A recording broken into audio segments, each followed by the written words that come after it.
for the 31st National NastikaMela. The organizers of this NastikaMela, Mr. Sudhakar, the members of his organization of the CharvakaAsramam, Mr. Ganji Swarlangam, Mr. M.N. Buddha, the members of the FIRA of the Executive Committee, Muhammad Sukur, Mr. Sukumaran from the Kerala Yuktiwadi Sangam, Mr. Manoj Bansod from the Wardha, Maharashtra, and one of my friends from the Vijayawada, who is from the Association of Chemistry Teachers, Mr. Mannam Krishnamurthy, and all the other dignitaries who are there in this conference. I welcome on behalf of these organizers for this particular conference. Jai Insan to all of you. So, this is the 31st NastikaMela or the Atheist Meet, which is being held during the 75th year of the independence of at the Mangalgiri in the rich land of the Andhra Pradesh. Myself privileged to be chosen as a speaker for this conference, and therefore I thank the organizers for this honor. మిత్రులారా, ఆర్గనైజర్లారా, సభకు విచ్చేసిన అతిథులారా, అందరికీ federation of Indian rationalist organisations తరఫున కృతజ్ఞతలు తెలియజేస్తున్నాను. Organisers తరఫున స్వాగతం పలుకుతున్నాను. ఈరోజు ఇక్కడ 31వ నాస్తిక జాతీయ మేళాలు నిర్వహించుకుంటున్న సందర్భం, మనకు 75 సంవత్సరాల స్వాతంత్రం కూడా వచ్చింది. ఈ సందర్భంగా మిమ్మల్ని అందరినీ ఆహ్వానిస్తున్నాను అనేటువంటి తొలి పలుకులు మాత్రం జరిగినాయి. Friends, the present environment in the country is very difficult. It is beyond doubt that the current situation in our country is quite alarming. Though not overtly declared, but does not exist an emergency on the social and the political scene. The atmosphere is bluntly violated on a daily basis. So the deliberate attempts are being made to create an atmosphere of mutual distrust and fear among different castes and religions. మిత్రులారు, ఇప్పుడు మనం జరుపుకుంటున్న ఈ సమావేశాల నేపథ్యం, ప్రభుత్వాలు దారుణంగా అణిచేస్తున్నాయి, అప్రకటిత ఎమర్జెన్సీలు నడుస్తున్నాయి, ఉద్యమాల మీద అణిచివేతలు నడుస్తున్నాయి, భౌతిక నిర్మూలనలు జరుగుతున్నాయి. ఈ ప్రమాదకరమైనటువంటి ఆర్థిక, సాంఘిక, రాజకీయ నేపథ్యంలో మనం ఈ సభలు జరుపుకుంటున్నాం, ఈ మాటలు మాట్లాడుకుంటున్నాం. The most shocking and unfortunate part is that these attempts are originating from the level of government administration itself in order to divert the attention from the burning issues of the day-to-day living. The controversy created recently over the film actress, the controversy created by the Urmi Javed clothes, the similar kind of the things were happening with the other actresses too. Okay, and so for those are completely neglected by the media people. You will also find the color of the garment of the another actress like the Deepika Padukone, who were in the movie called the Pathan, also becomes controversial because one of the actor is there, the Shah Rukh Khan. Sir చెప్తుంది ఏంటంటే, ప్రభుత్వ వ్యవస్థలే గురిపెట్టి ఒక నేపథ్యంలో లేదా ఒక మతంలో పుట్టినటువంటి వ్యక్తుల మీద టార్గెట్ చేస్తున్నారు అనేదానికి రకరకాల సినిమా యాక్టర్ల వద్ద, జావేద్ అంటే ఎవరో, ఆ సినిమా యాక్టర్లు నాకు తెలియదు, ఎవరో పడుకోనే అంట, ఇట్లాంటి వాళ్ళ ఉదాహరణలు కొన్ని చెప్తూ ఇట్లాంటివన్నీ మీకు తెలుసు కదా అన్నారు. దురదృష్టవశాత్తు అక్కడ ఏం జరిగిందో నాకు తెలియదు, ఆ పడుకొని ఎవరో నాకు తెలియదు, ఈ జావేద్ ఎవరో నాకు తెలియదు. కానీ ప్రభుత్వాలు ఒక వర్గాన్ని, ముస్లిమ్స్ని ఆలోచన పరంగా, క్రియాశీలకంగా టార్గెట్ చేస్తానన్నమాట మాత్రం నిజం. ఆ ఉదాహరణ నాకు ప్రత్యక్షంగా తెలియదు, సార్ కూడా వివరాలు ఇవ్వలేదు. Okay, so if you take the various examples of the incidences like the Aftab Shraddha case, the love jihads cases, the hijab, the different cases of the hijabs, in Maharashtra particularly about the bhonges, then the Hanuman Chalisa and the vociferous cries of the Hindu Khatre mein hai from all sides is the order of the day. దీనికే మరికొన్ని ఉదాహరణలు చెప్తున్నారు. శ్రద్ధ case దాన్ని ఉదాహరణగా తీసుకుని అన్ని వైపుల నుంచి ఈ రకమైనటువంటి వస్తున్నాయని చెప్పారు. ఈ శ్రద్ధ కేసు అని చెప్పి జనరల్గా చెప్పారు. శ్రద్ధ కేసు బహుశా మనందరం చూసే ఉంటాం టీవీల్లో. ఒక ముస్లిం అబ్బాయి ఒక హిందూ అమ్మాయిని ప్రేమించి ఆ అమ్మాయిని చంపేసి ఆ అమ్మాయిని ముక్కలు ముక్కలుగా చేసి ఫ్రిడ్జ్లో పెట్టి ఇదంతా అయింది. ఇది ఎన్ని రోజుల నుంచి, ఎన్ని రాష్ట్రాల్లో, ఎన్ని భాషల్లో, ఎన్ని సంస్కృతుల్లో ఎంతకాలం పాటు ఇది సాగుతుంటుంది? ఆ చంపేసిన వాడి పేరు జావేద్ అయితే జావేద్ కదా, వాడి పేరు ఇంకేదో ఉంది వాడు, కాబట్టి మనం ఇంతకాలం దాన్ని కంటిన్యూ చేస్తున్నాం. అయితే ఇప్పుడు మళ్ళీ కాళిదాస్ కవితో నా పైచంలాగా మనకి ఇక్కడ విజయవాడలోనే సొంత బాబాయే పసిపిల్లని పొయ్యిలో వేసి, భయంకరమైన పెద్ద పొయ్యిలో వేసి కాల్చేసి ఎన్ని రోజుల్లో మర్చిపోయిందని, ప్రభుత్వాలు ఎన్ని రోజులు పట్టించుకునేదాన్ని. ఈ శ్రద్ధ కేసు మరి ఇన్ని రోజులు ఎందుకు వస్తుంది అనేది అక్కడ భావం. అది రైట్ అని కాదు ఆయన సమర్థిస్తుంది, ఈ టార్గెటింగ్ మీద. Okay. So the so-called decline in the Hindu population and the so-called rise in the Muslim population is seen with the apprehension by the Hindus.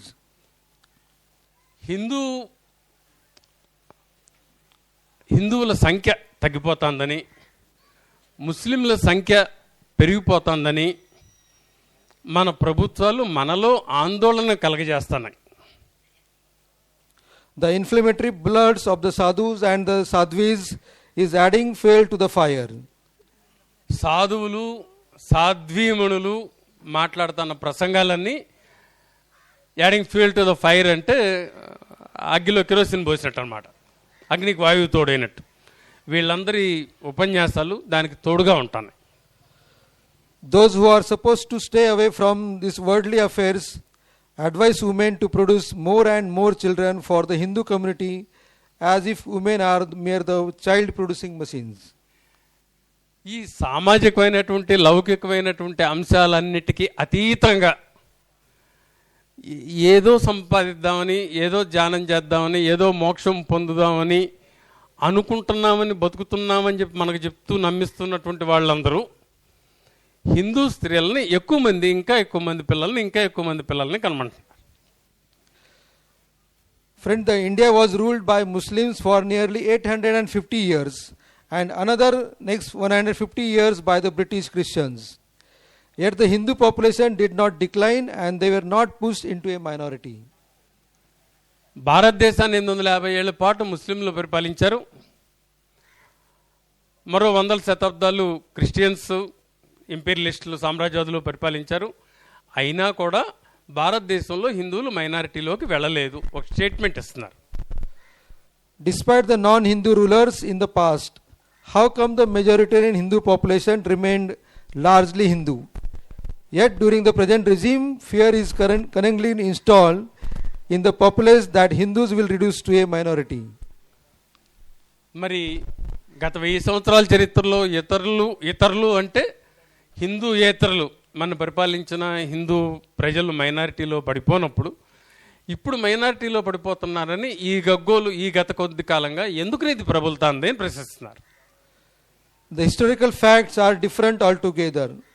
It is not because of the Muslim oppression, but owing to the inhuman caste discrimination, the convergence from Hinduism is increased. ఇది చారిత్రక నేపథ్యంలో వల్ల Hindu population తగ్గట్లేదు. హిందూ మతంలో అంతర్గతంగా ఉన్నటువంటి అస్పృశ్యత లాంటి డిస్క్రిమినేషన్కి ఎగ్జాక్ట్ తెలుగు వర్డ్ అంటే డోంట్ విన్నాం. డిస్క్రిమినేషన్, ఒకళ్ళని తక్కువగా ఒకళ్ళని ఎక్కువగా చుట్టం అనేటువంటి దాన్ని డిస్క్రిమినేషన్ అంటాం. వివక్ష, రైట్. హిందూ సమాజంలో అంతర్లీనంగా ఉన్నటువంటి ఈ వివక్ష వల్ల హిందువులుగా ఒకప్పుడు ఉన్నటువంటి వాళ్ళు వేరే మతాలను ఆశ్రయిస్తున్నారు. ఆ రకంగా తగ్గుతుంది తప్పితే పరిపాలన వల్ల తగ్గట్లేదు. పరిపాలకులు ఎవరనే దానివల్ల హిందూ ప్రజల ఇది తగ్గట్లేదు అనేది ఒక statement. So tired of the persecution by Brahmanism, the lower caste Shudras on a large scale embrace other religions including the Islam. Through this convergence, the shackles of upper caste slavery were broken by the Shudras. So they sought opportunities of equal status with that of the upper caste. కాబట్టి హిందూయిజంలో ఉన్నటువంటి ఈ వివక్ష వల్ల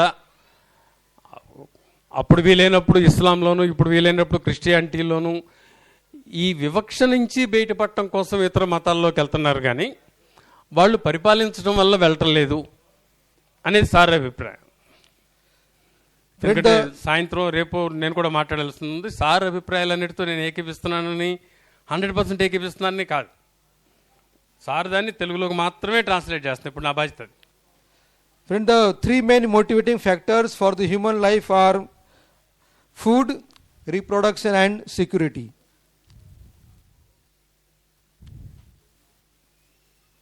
So the issue of food and security keeps on changing during the growth of our race. In normal circumstances, the issues of food seems to be the important. Okay? You can take these 3 lines first. ఏ మనిషికైనా ఆ మటుకొస్తే ఏ జీవికైనా motivating force వెనకాల ఉన్నటువంటి ఒక చోదక శక్తి ఏమై ఉంటుందంటే ఆహారం. ఆహారం ఇవన్నీ కరెక్ట్గా దొరుకుతున్నప్పుడు, బాగున్నప్పుడు వేరే వైపులు పక్క చూపులు చుట్టడానికి అవకాశం ఉంది. అవి దొరకనప్పుడే సమస్యలు వస్తాయి. అవి దొరకనప్పుడే బోత్ సైంటిఫిక్ అండ్ అన్సైంటిఫిక్ పరిష్కారాలు దొరుకుతుంటాయి. ఆ నేపథ్యం నుంచి దీన్ని చూడండి అని చెప్తున్నారు. But under certain circumstances, what are these factors are already mentioned, those are not the normal.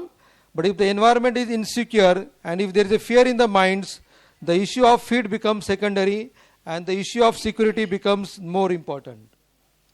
మామూలుగా అయితే ఆహారం ముఖ్యమైనటువంటి సమస్య వస్తుంది, కానీ అస్తిత్వానికే ప్రమాదం వచ్చినప్పుడు లేదా ప్రమాదం అని చెప్పి నమ్మినప్పుడు ఆహారం కంటే అస్తిత్వం ముఖ్యమైనది అవుతుంది. మత మార్పుల కారణంలో భాగంగా ఎక్స్ప్లెయిన్ చేసుకుంటూ వస్తున్నారు. అస్తిత్వం ప్రమాదంలో పడినప్పుడు ఆహారం కంటే అస్తిత్వం ప్రధానమైనది అవుతుంది. So for example, let us consider that I am starving for 3 to 4 days. There is no morsel of food in my stomach, and on the 4th day I get a plate of food in front of me and I am extremely hungry. As I sit to eat, I hear a fire burning nearby. So I get up from the fully served plate, forgetting the hunger and thirst. So here the issue of security from fear becomes more important than the nutrition. మంచి ఉదాహరణ తీసుకున్నారు. నాకు 4 రోజుల నుంచి అన్నం లేదు, నా ఎదురుగుండా ఒక చక్కటి బిర్యానీ అనుకోండి, మంచి ఫుడ్ ప్లేట్ దొరికింది, అక్కడ ఎదురుగుండా కనపడింది. ఇంతలో ఒక భయంకరమైన కార్చిచ్చు వచ్చి మీద పడుతుంది. నేను పరిగెత్తుకుంటా వెళ్ళి ఆ బిర్యానీ ప్లేట్ తీసుకుంటానా, బతికితే చాలని పారిపోతానా? ఒక మంచి సిమ్లీ చెప్పారు. అంటే ఆహారం ముఖ్యమైన చోదక శక్తి అయినప్పటికీ కూడా అస్తిత్వంలో ప్రమాదం పడినప్పుడు ఆహారం కంటే అస్తిత్వం ముఖ్యమవుతుంది అనేది చెప్పడం కోసం ఈ మంచి ఉదాహరణ తీసుకొచ్చారు. Very good. So at the present, a similar policy is seen being adopted by the government machinery, which calls itself as the Hindutva at the national level. Right sir, ఇక్కడ కనెక్షన్ ఇచ్చారు. ఇప్పుడు గవర్నమెంట్ పాలసీ ఏం చేస్తుందంటే, ఆహారాన్ని అడగొద్దు, అడిగే వాళ్ళని నోరు ముంచాలంటే, మాకు ఆహారం ఎదురా అని అడగాలంటే నీ అస్తిత్వం ప్రమాదంలో పడింది అనేటువంటి భ్రమలో మనం ఉంచడం కోసం ప్రభుత్వాలు దీన్ని తీసుకొస్తున్నాయి. ఆహారం మన అడగకుండా చేయటం కోసం. అక్కడ నిజంగా కార్చిచ్చు రావట్లా, కార్చిచ్చు వస్తుంది అనేటువంటి భ్రమలో ఆహారమే అడగకుండా పారిపోయేటట్టు చేస్తున్నారు. So what is the government policy nowadays in return? It is keep away from the Muslims, beware of their love jihad, be aware that the population of Hindus is decreasing, be afraid of the neighboring Muslim country. So when such an atmosphere of suspicion and intimidation is created in the country, people automatically forget the vital issues of the food. దీన్నే ఒక ప్రాదేశిక విషయంగా తీసుకున్నప్పుడు భయపెట్టండి, అస్తిత్వాన్ని భయపెట్టండి, మీ అస్తిత్వం ప్రమాదంలో పడిందని భయపెట్టండి. ఎవరి వల్ల ప్రమాదంలో పడింది? భారతదేశంలో అంతర్గత భాగంగా ఉన్న ముస్లింల వల్ల ప్రమాదంలో పడిందని భయపెట్టండి.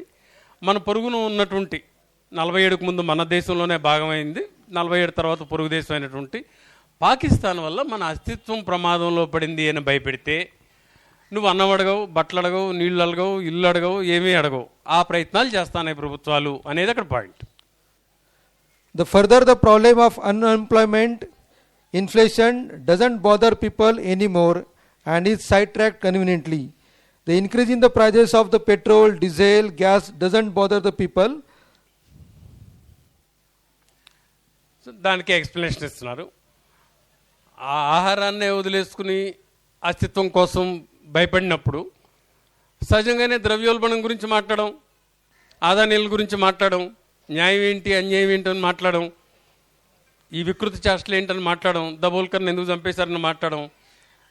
అందుకు దీనికోసం ప్రభుత్వ యంత్రాంగం చాలా ఒక నిర్దిష్టమైనటువంటి పర్పస్తో మన అస్తిత్వానికి ప్రమాదం జరిగినట్టుగా నమ్మిస్తాంది.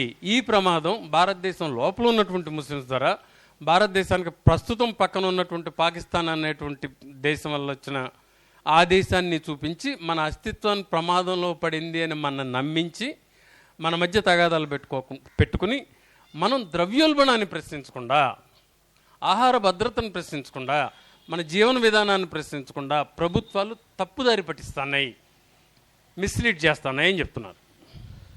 If we take the other examples of the discussion of the farmer suicides, it can easily be sidelined. During 2016, the National Crime Bureau records reported that the cases of farmer suicides are nil. The government is not publishing the data of farmer suicide cases, and denying any incidences of such kind is a matter of grave concern.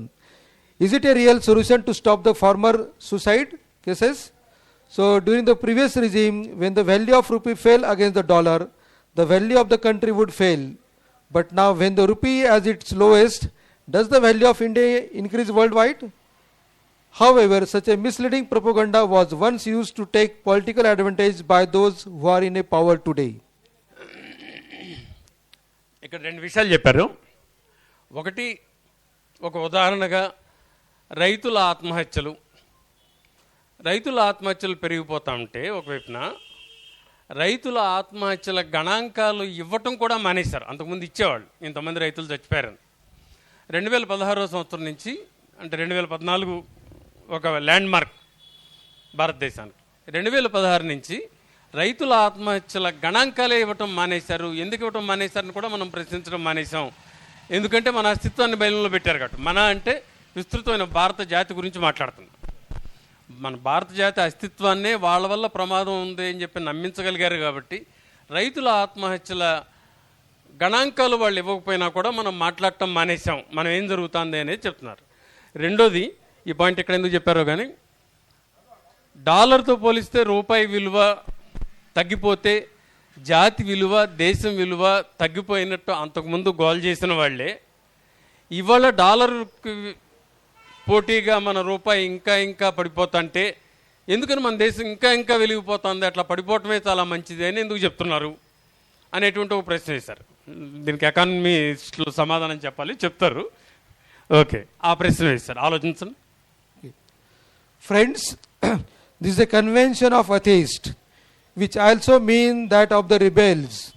The word rebel means one who fight against the injustice. So to challenge, to question and establish falsehood with the truth is rebellion. తిరుగుబాటు గురించి చెప్తున్నారు. ఒక వ్యవస్థీకృతమైనటువంటి ఒక అబద్ధం, ఒక వ్యవస్థీకృతమైనటువంటి ఒక అన్యాయం, దాన్ని ప్రశ్నించేవాళ్ళు, దాన్ని నిలదీసేవాళ్ళు, దానికి వ్యతిరేకంగా పోరాడే వాళ్ళని రెబెల్స్ అంటారు, తిరుగుబాటుదారులు అంటారు.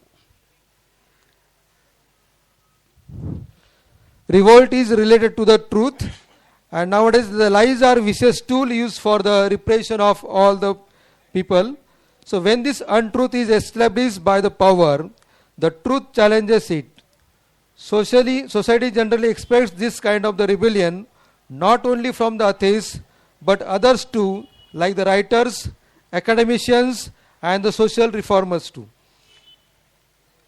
రెబెలియన్ గురించి చెప్పిన తర్వాత, అంటే తిరుగుబాటు గురించి చెప్పిన తర్వాత, ఈ తిరుగుబాటు ఎవరు చేస్తారు, తిరుగుబాటు చేయాల్సిన పరిస్థితులు ఎవరు కనిపిస్తారు? ఈ అన్యాయం అనేటువంటిది వ్యవస్థీకృతమైనప్పుడు, ప్రభుత్వం ద్వారానే వస్తున్నప్పుడు ఎథీస్టులు అంటే నాస్తికవాదులు మాత్రమే కాదు, రచయితలు, కళాకారులు, ఆలోచనాపరులు, బుద్ధిజీవులు, న్యాయం మాట్లాడేవాళ్ళు, ఉన్నది ఉన్నట్టుగా మాట్లాడేవాళ్ళు, దేవుడిని నమ్మండి, అల్లాని నమ్మనివ్వండి, యేసుని నమ్మనివ్వండి, బ్రహ్మని నమ్మనివ్వండి, ఎవరిని నమ్మినా నిజంగా మాట్లాడేటువంటి అన్ని రకాల వ్యక్తులు కూడా ఈ తిరుగుబాటులో పాలు పంచుకుంటారు. But unfortunately, with the few exceptions, there are many who are servile and spineless in front of the political dispensation. Lately, those in the power have quite often put pressure on the literary, academic and scientific institutions to cancel such activities which do not suit their ideology of interest. Such incidences are becoming alarmingly frequent nowadays. అయితే తిరుగుబాటు గురించి చెప్పారు, తిరుగుబాటు కారణం ఎవరో చెప్పారు, తిరుగుబాటు ఎవరు చేస్తారో చెప్పారు. అదే సందర్భంలో వెన్నెముక లేని చాలా ఎక్కువ మంది ప్రశ్నించకుండా, తిరుగుబాటు చేయకుండా, లొంగిపోయి వంగిపోయి ఆ ఫ్లోలో పడి కొట్టుకుపోతుంటారు, వాళ్ళు మెజారిటీ ఉంటారు అనేటువంటిది ఒకటి చెప్పారు. వీళ్ళల్లో సైంటిస్టుల కాడి నుంచి బాగా చదువుకున్నటువంటి వాళ్ళు, మేధావులు కాడి నుంచి కూడా ఉంటారు. ఇందాక తిరుగుబాటు చేసే వాళ్ళలో సామాన్య ప్రజలు నిజంగా మాట్లాడతా అనేటువంటి సామాన్య ప్రజలు ఉన్నట్టుగానే అబద్ధమని తెలుస్తున్నా మాట్లాడని చాలా చదువుకున్న వాళ్ళు, సైంటిస్టులు కూడా ఉంటారు. ఇండియన్ సైన్స్ కాంగ్రెస్లో మోడీ గారు వచ్చి హెడ్ ట్రాన్స్ప్లాంటేషన్ మొట్టమొదటిసారి వినాయకుడికి చేశాడని చెప్తే మన వాళ్ళందరూ సైంటిస్టులు అందరూ చప్పట్లు కొడతాంటే మనం ఎరిమో వేసుకుని చూసినట్టు అనమాట. ఇది నా కాళిదాస్ కవిత్వానికి edition. There is a room for suspicion that even scientific institutions have succumbed to the government pressure and became helpless owing to the financial aid they receive from it. The interference of the government in the functioning of autonomous institutions is on this rise, and here too the resistance of this interference is waning fast. This is a matter of grave concern for the democracy. మనం అనుమానించడానికి అవకాశం ఉంది. There is room for suspicion.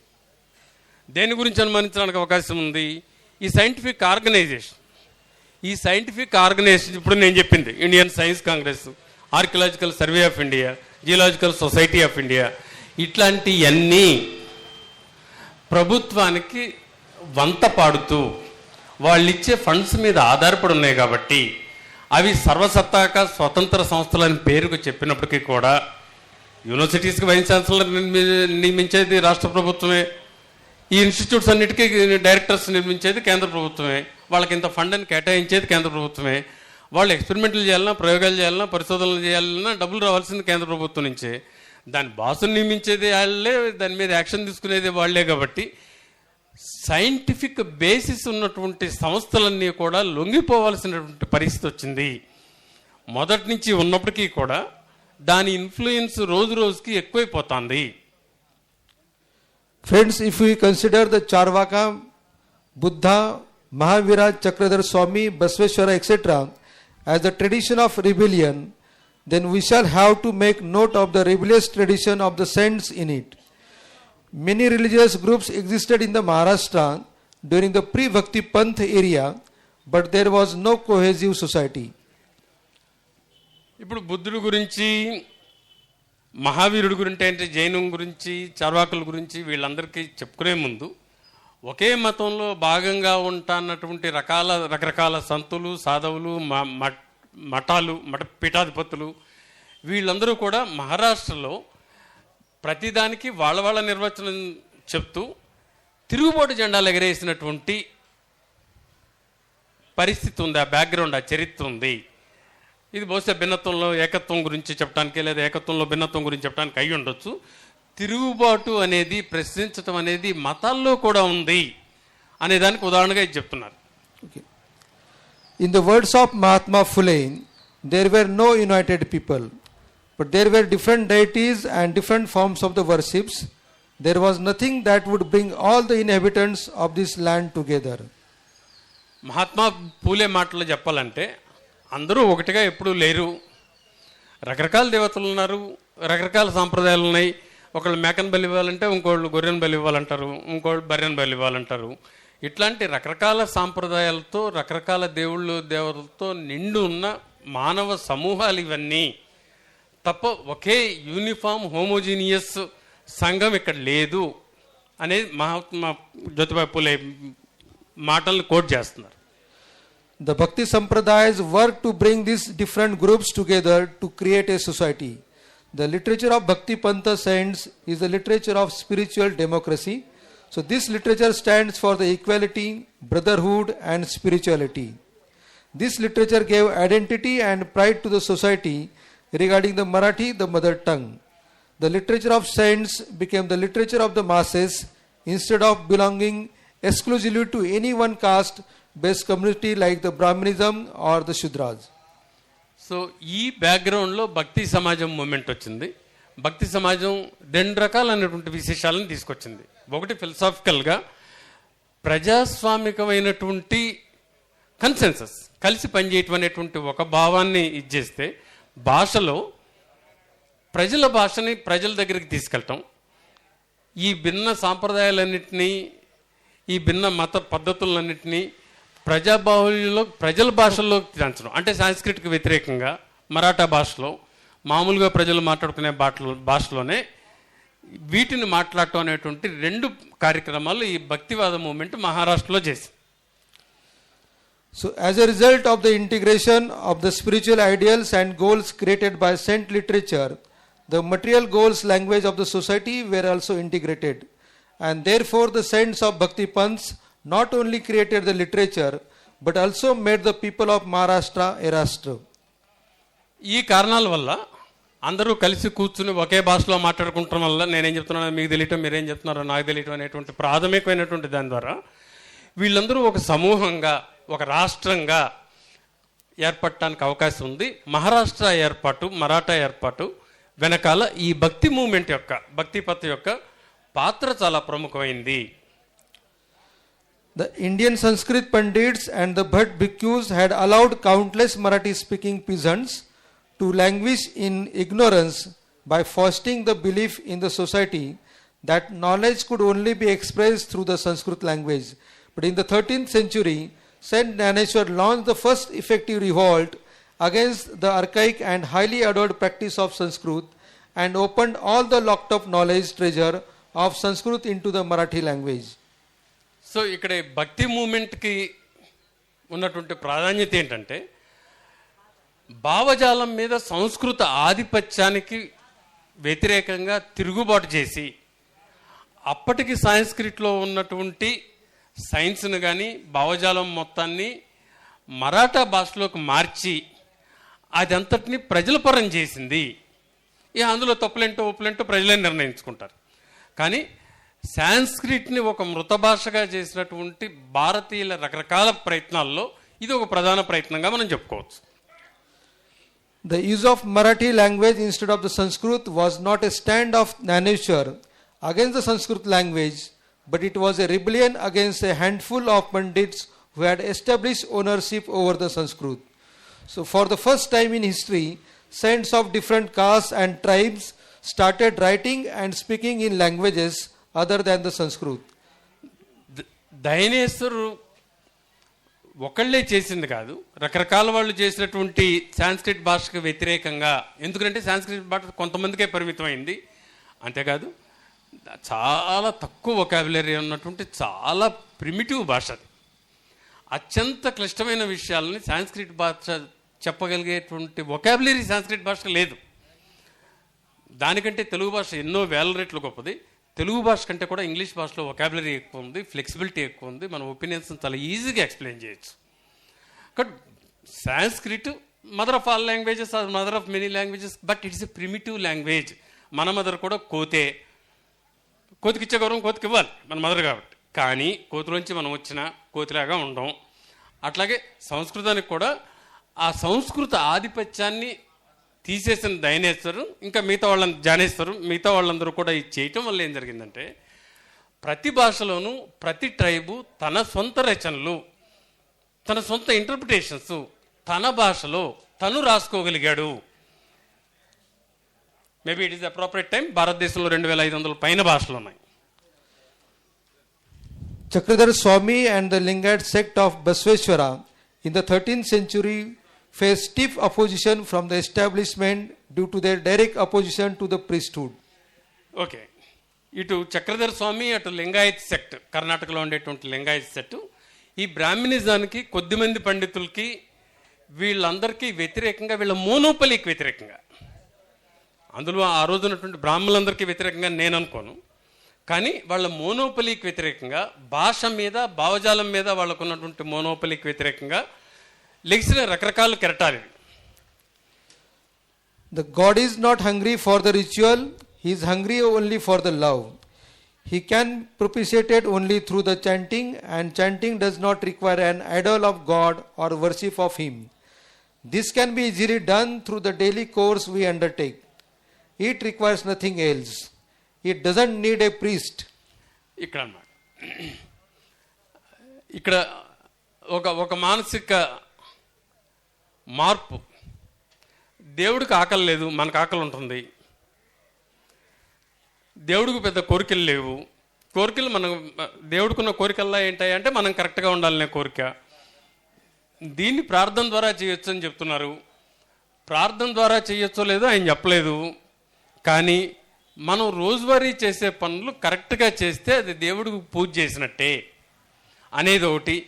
ఇప్పుడు గోడేరావు sir మాట్లాడుతుంటే నేను translate చేసినట్టుగా దేవుడు మాట్లాడుతుంటే మధ్యలో ఇంకో ట్రాన్స్లేట్ చేయాల్సిన అవసరం లేదు.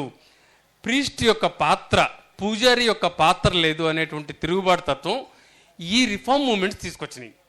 అదే ఐడియాలజికల్, అదే భావజాలంలో ఉండి దేవుడు ఉన్నాడని నమ్ముతూనే ఈ రిఫార్మ్స్ అన్నీ జరిగినాయి. So if the role of priest is eliminated, then how the question of Dakshina would arise? Hence the Varkari sect directly affected the livelihood of the Brahmin priests. So this sect has been quite effective and long standing. So this rebellion of this sect, that is through the Basveshwara etc., though silent, its effect was great. ఇక్కడ priest అనే పూజారి అంటే మధ్యలో ఈ translator, ఈ broker are mediator. ఈ broker లేకపోతే దేవుడికి మనకి మధ్య అసలు పోయింది ఏంటంటే కొటేషన్స్లో పెట్టారు, దక్షిణ పోయింది పూజారికి. దేవుడికి పోతే పూజారికి పెద్ద బాధ లేదు, దక్షిణ పోయింది. దక్షిణ పోయింది కాబట్టి చాలా తీవ్రంగా వ్యతిరేకించారు. సైలెంట్గా అయినప్పటికీ కూడా ఈ లింగాయత్ సెక్ట్ ఒక తీవ్రమైన బ్రాహ్మణ ఆధిపత్యానికి తీవ్రమైనటువంటి గండి కొట్టింది. బహుశా కర్ణాటక, మహారాష్ట్ర బోర్డర్స్లో అయి ఉండొచ్చు. So friends, as the time is less, so what I can say is that whatever the Bhakta Sampradaya or the saint movement was there in the Maharashtra, who make a much more awareness in the people, who ask the people to gather for the societal needs instead of the God and the priest. I think that kind of the path which is laid down by the saints of the Maharashtra or the saints of all over the India, I think that the atheist movement or whatever the different movements are, whether it is a rationalist movement, whether it's a atheist movement or the humanist movement, we should follow this particular kind of the path, because unnecessarily if you are going to challenge the people in the name of the God or something like that, since we are less in the number, okay, there is always a danger. And right now the situation in the country is very, very difficult. We are unable to speak on the large scale. It's a very small gathering we are organizing over here, but such kind of the gatherings are not nowadays allowed in the number of places. So we have to, what I suggest is that we have to follow the path which is given by the saints. Okay, so that is my message for this particular gathering. Path given by the saints, we have to follow. Yes. ఇక sir చెప్తాను ఏంటంటే ఈ కాండక్షన్స్ అన్నింటినీ దృష్టిలో పెట్టుకుని science మనకి ఇచ్చినటువంటి ప్రశ్నించే తత్వాన్ని ఇట్లాంటి అటెండ్ నుంచి కూడా మనం ఫాలో అవ్వాలని చెప్తున్నారు.